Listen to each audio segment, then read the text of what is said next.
मैं ब्रजेश यादव, आप लोग का काव्य खंड का आगे की पाठ की ओर हम बढ़ते हैं। और आज 10th का ही काव्य खंड है जिसमें हम लोग पढ़ेंगे एक वृक्ष की हत्या। एक वृक्ष की हत्या। इस पाठ के जो लेखक हैं वह कुंवर नारायण है। कौन है? कुंवर नारायण। अब हम लोग सबसे पहले समझेंगे कि किसी भी एग्जाम के दो पहलू होते हैं। आज के एग्जाम में कुछ ऑब्जेक्टिव भी पूछी जाती है और सब्जेक्टिव भी। तो आज हम लोग सबसे पहले समझेंगे कि कुंवर सिंह यानी ये जो कुंवर नारायण जी है उनसे क्या क्या ऑब्जेक्टिव पूछ सकता है। तो उनका थोड़ा सा विवरण देखते हैं जो ऑब्जेक्टिव टाइप से अच्छा है। तो देखेंगे इसमें से कुंवर नारायण सिंह का, देखिए यहाँ पर कुंवर नारायण है। कुंवर नारायण सिंह का जन्म कब होता है? तो बोलेंगे 19 सितंबर 1927 को। 19 सितंबर 1927 याद रहेगा। फिर उसके पश्चात देखेंगे इनका जन्म स्थान क्या है। तो जन्म स्थान देखो यहाँ पर लखनऊ, क्या है? लखनऊ उत्तर प्रदेश, यानी उत्तर प्रदेश की राजधानी लखनऊ में इनका जन्म होता है। क्लियर हुआ? आगे बढ़ेंगे तो इनका कविता लेखन की शुरुआत, यानी जो कविता लिखने का शुरुआत जो करते हैं, तो इन्होंने कविता लेखन की शुरुआत जो किया था 1950 से शुरुआत किए थे। 1950 से देखो कविता लेखन की शुरुआत 1950 से शुरू करते हैं। और ये कुछ प्रमुख रचनाएं किए हैं जिसका रचना हम यहाँ पर स्पष्ट रूप से लिखे हैं, जिसको थोड़ा सा डायग्राम में सजाएं। इसको थोड़ा सा ध्यान से सुनिएगा क्योंकि इसको हम अपने हिसाब से थोड़ा सा ढाले हैं। देखिए इनका जो है काव्य संग्रह, क्या है? काव्य संग्रह। बताया जा चुका है कि कोई भी कवि लोग लिखते हैं तो कुछ काव्य संग्रह में लिखते हैं, कुछ प्रबंधन लिखते हैं, कुछ कहानी लिखते हैं, कुछ नाटक लिखते हैं, कुछ समीक्षा लिखते हैं, लिखा जाता है ना। तो सेम उसी तरह से इनमें भी है। तो देखा जाए तो इसमें क्या है कि काव्य संग्रह है। क्या है? काव्य संग्रह। समझ रहे ना? तो काव्य संग्रह में देखो इनको कैसे सजाया गया है। इन दिनों अपने सामने चक्रव्यूह कोई और नहीं, परिवेश हम और तुम। इसे थोड़ा सा तरीका से याद रखेंगे कि इन दिनों, क्या बोलेंगे? इन दिनों एक इनका रचना है एक अलग ही।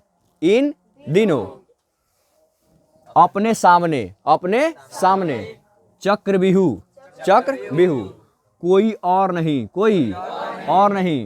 परिवेश हम और तुम।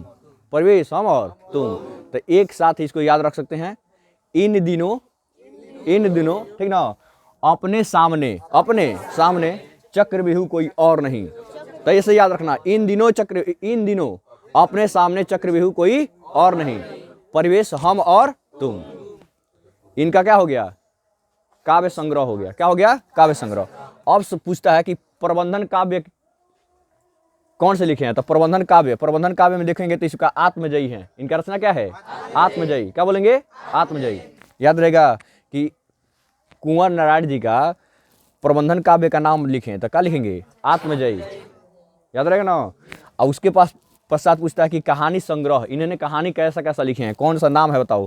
तो आकारों के आसपास। क्या बोलेंगे? आकारों के आसपास। और बोलेंगे समीक्षा। इनका समीक्षा क्या है? तो आज और आज से पहले। याद रहेगा। पुनः उसके पश्चात देखते हैं कि इनका साक्षात्कार क्या है। तो उन्होंने एक साक्षात्कार की रचना की है जिनका नाम है मेरे साक्षात्कार। याद रहेगा। अब समझते हैं कि इनका थोड़ा सा क्या क्या पुरस्कार मिला हुआ है। देखो यहाँ पर इनका पुरस्कार जो देखेंगे, पुरस्कार में क्या क्या मिला हुआ है। तो पुरस्कार में तो ऐसे 6 है, लेकिन उसमें से प्रमुख जो है उसका नाम लिखवा रहे हैं। देखो यहाँ पर एक मिला है साहित्य अकादमी पुरस्कार।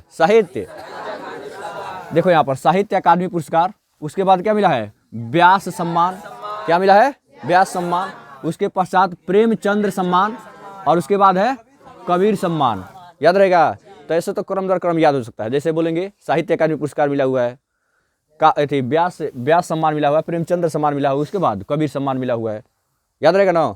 अब उसके पश्चात ऑब्जेक्टिव पूछता है एक और कि कुंवर नारायण कैसे कवि हैं। तो बताएंगे कि यह आधुनिक काल के कवि हैं और मानवतावादी कवि हैं।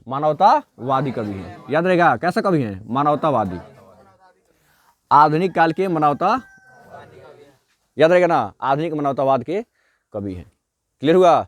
तो इनसे यही ऑब्जेक्टिव पूछता है, जिस ऑब्जेक्टिव के आधार पर हम लोग, मतलब ये जो पढ़ लिए इसी के आधार पर हम लोग को ऑब्जेक्टिव बनाना होता है। जैसे प्रश्न पूछेगा कुंवर नारायण जी का जन्म कब हुआ?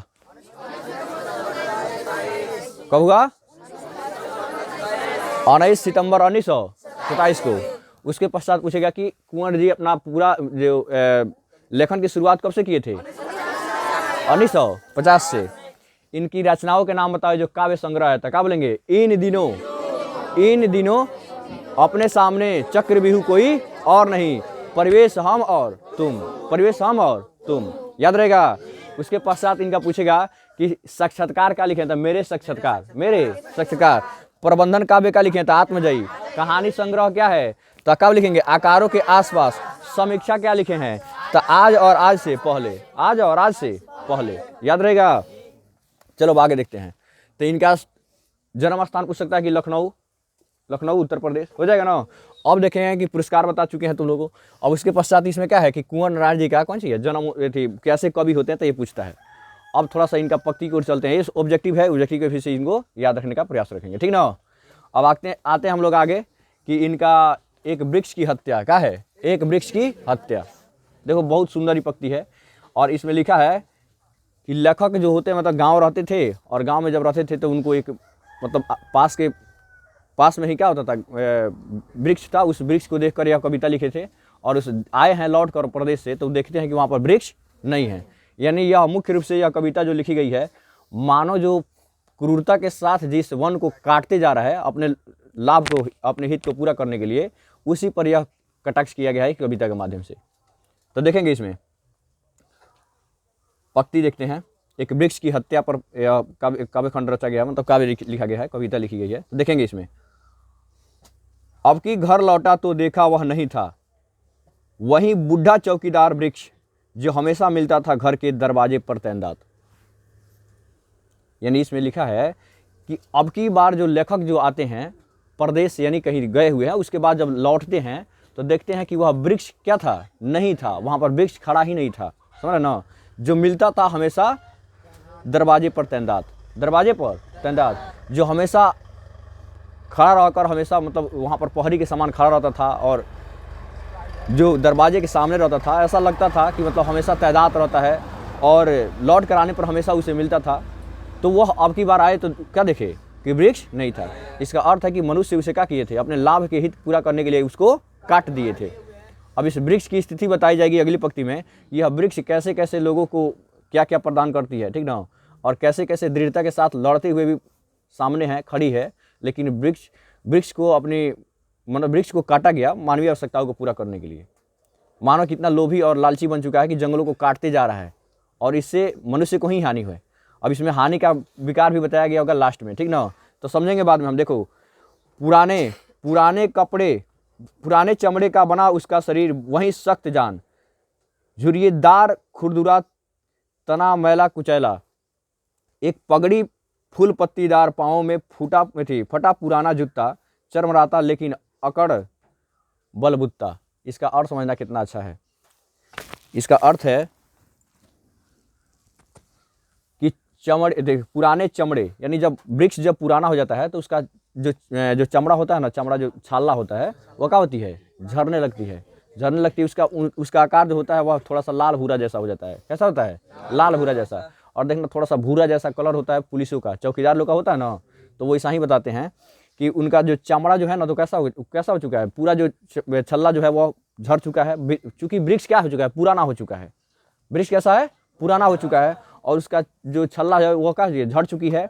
और वह बताते हैं कि जो यहाँ पर जो उसकी सूखी मतलब उसकी डाली जो है वह क्या है? सूखी पड़ी है, लेकिन जो शीर्ष का जो डाली है, शीर्ष का जो ऊपर का पुलंगी का, वह क्या है? वो थोड़ा सा पत्ती लिए हुए लहरा रही है।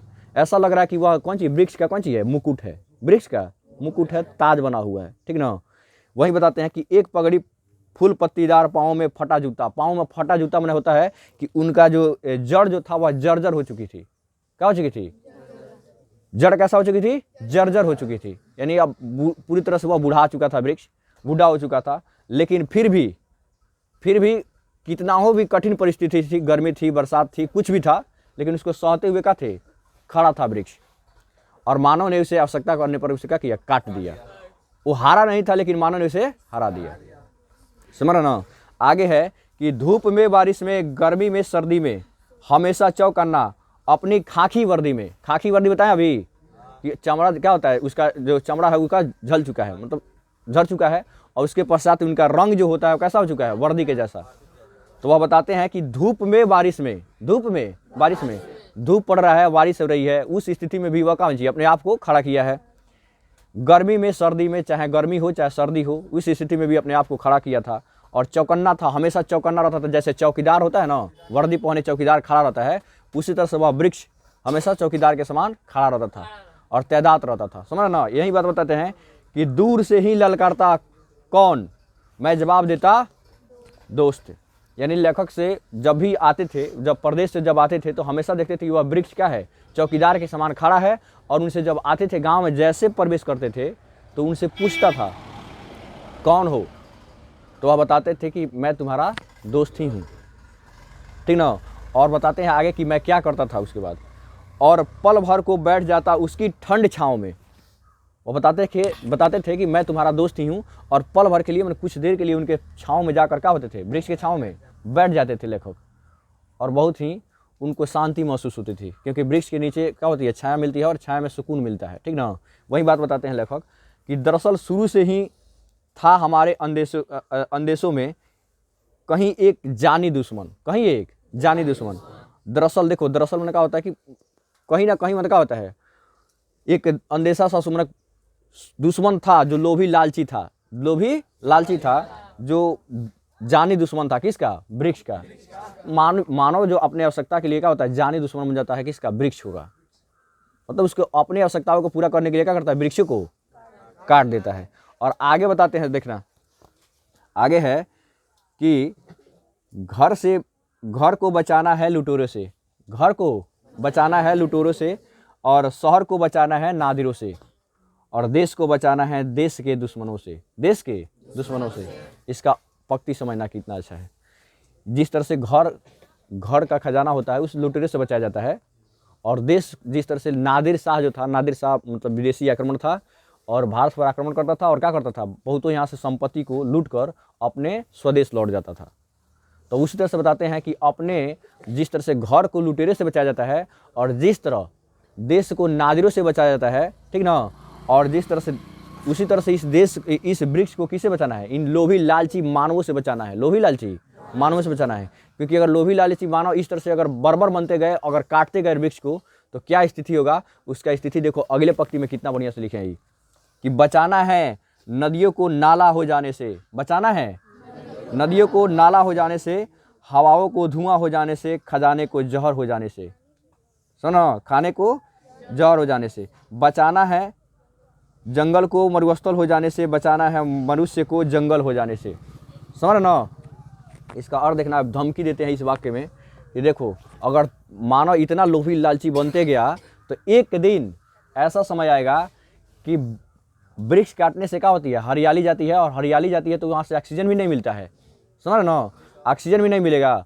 और दूसरी बात, यहाँ पर जो हरियाली होती है तो उससे क्या होता है, पेड़ पौधा जो हरियाली होते हैं उससे ज़्यादा से ज़्यादा बारिश होने की संभावना ही होती है।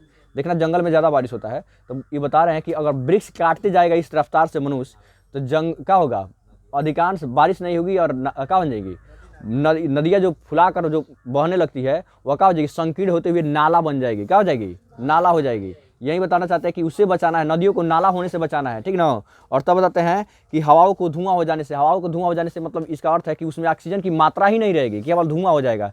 तो धुआं हम लोग सांस में लेते हैं कभी, तो वही बताते हैं, मनुष्य को धमकी देते हैं कि अगर ऐसा रहा, वृक्ष को कटाई किया गया तो क्या हो जाएगा, हवाएं धुआं के समान हो जाएगी, वह सांस लेने के योग्य नहीं रह जाएगी। उसके बाद बताते हैं कि खाने को जहर हो जाने से। तुम बताओ, अगर बारिश नहीं होगा तो कभी कृषि से कोई फसल उग सकता है, कभी नहीं उगेगा तो फिर क्या होगा, फिर जहर के समान हो जाएगी, क्या खाएंगे हम लोग। आगे बात है कि बचाना है जंगल को मरुस्थल हो जाने से, जंगल को मरुस्थल हो जाने से, यानी जंगल को जिस तरह से काटा जा रहा है और उसको मरुस्थल बनाया जा रहा है, जब जंगल ही नहीं रहेगी तो फिर बारिश नहीं होगा, बारिश नहीं होगा तो फिर से वह स्थल क्या हो जाएगी, मरुस्थल हो जाएगी। समझ रहे बात। तो यही बात इसमें बताना चाहते हैं, और बताना चाहते हैं कि जंगल थी, मनुष्य को जंगल हो जाने से, जब नहीं रहेगा मनुष्य, क्या होता है, मनुष्य में जंगल, जिस तरह से मनुष्य में देखो होता है, मनुष्य में क्या होता है, लोभी लालची बनते जा रहे हैं, अपने कृत्य के कारण जिस तरह से शमशान को बनाते जा रहे हैं, उसी को बताते हैं कि जंगल हो जाएंगे, ठीक ना, क्या हो जाएंगे, जंगल के समान हो जाएंगे मनुष्य। इस तरह से यह कुंवर नारायण जी इस काव्य खंड को मतलब इस कविता को अच्छा से लिखे हैं, और इसमें बताया जा चुका है, इसका अर्थ भावार्थ बता चुके हैं, इसका कहानी बता चुके हैं, ठीक ना। तो इसमें से प्रश्न आता है, देखो क्या है, कवि को वृक्ष बूढ़ा चौकीदार क्यों लगता है? तो कवि को बूढ़ा चौकीदार इसलिए लगता है कि क्योंकि जब वह परदेश से लौटते थे तो उनसे वह भूरी वर्दी में, जैसे लगता था कि भूरी वर्दी में वह वृक्ष तैनात है दरवाजे पर, और उसे पूछता था वृक्ष कि कौन? तो यह जवाब देते थे कि मैं तुम्हारा मित्र, मैं तुम्हारा मित्र, और उसकी छाँव में जाकर बैठ जाते थे। ऐसा प्रतीत होता था कि यह गांव का कौन चीज़ है? चौकीदार है, गांव का चौकीदार है। इसलिए वह बूढ़ा वृक्ष क्या लगता था इनको? चौकीदार लगता था। अब अगला प्रश्न है कि वृक्ष और कवि में क्या संवाद होता है? तो जब भी कवि अगर प्रदेश से अपने घर की ओर लौटते थे तो दरवाजे पर तैनात वह वृक्ष उनसे उनसे सवाल करता था कि तुम कौन हो? तो वह जवाब देते थे कि मैं तुम्हारा दोस्त हूँ। और कवि और वृक्ष के बीच में यही संवाद होता है, और उसकी छाँव में बैठ जाते थे और सोचते थे कि शायद यह वृक्ष को कभी काटा ना जाए। कितना सुकून भरी इसकी छाएँ हैं, ठीक ना? यही बताना चाहते हैं। और बताते हैं कि कविता का समापन करते हुए कवि ने किन अंदेशों का जिक्र करता है और क्यों? तो अंदेशा का जिक्र करते हैं कि अगर इस रफ्तार से वृक्ष को काटा जाए और वनों को काटा जाता है तो नदियों को नाला बनते देरी नहीं लगेगी, हवा को धुआं बनने में देरी नहीं लगेगी, और खाना को जहर होते देरी नहीं लगेगी, और जंगल को मरुस्थल बनते देरी नहीं लगेगी। यही इसका अंदेशा देते हैं, समझ रहे ना? आगे बताते हैं कि घर, शहर, देश के बाद कवि किन चीज़ों को बचाना चाहते हैं? तो नदियों को बचाना चाहते हैं। किसको? नदियों को बचाना चाहते हैं, हवा को बचाना चाहते हैं, जंगल को मरुस्थल होने से बचाना चाहते हैं, और मनुष्य को जंगल हो जाने से बचाना चाहते हैं, समझ रहे ना? और खाना को जहर हो जाने से बचाना चाहते हैं। नहीं लिख सकते तू लोग? तो आगे देखेंगे। अब कविता की प्रासंगिक पर विचार करते हुए एक टिप्पणी लिखे। तो प्रासंगिक माने वृक्ष की हत्या है, तो उसी वृक्ष पर जो हम लोग अपने दोस्तों से बात करेंगे, चाहे अपने टीचरों से बात करेंगे, ठीक ना? और उस पर जो एक निबंध जो लिखा जाता है उसी तरह से उसका क्या करना? टिप्पणी कर देना है, समझ रहे ना? यही इसका कौन सी है? कहानी है। क्लियर हुआ बात? तो थोड़ा देखेंगे। देखो अब इसमें जो पंक्ति होगा एक बार फिर से देख लेना, ठीक ना? जो वीडियो रिवाइंड करके देख लेना, और इसमें अच्छा से अपना उत्तर बनाने का प्रयास करना, ठीक है? तब मिलते हैं अगला वीडियो में। जय हिंद, जय भारत।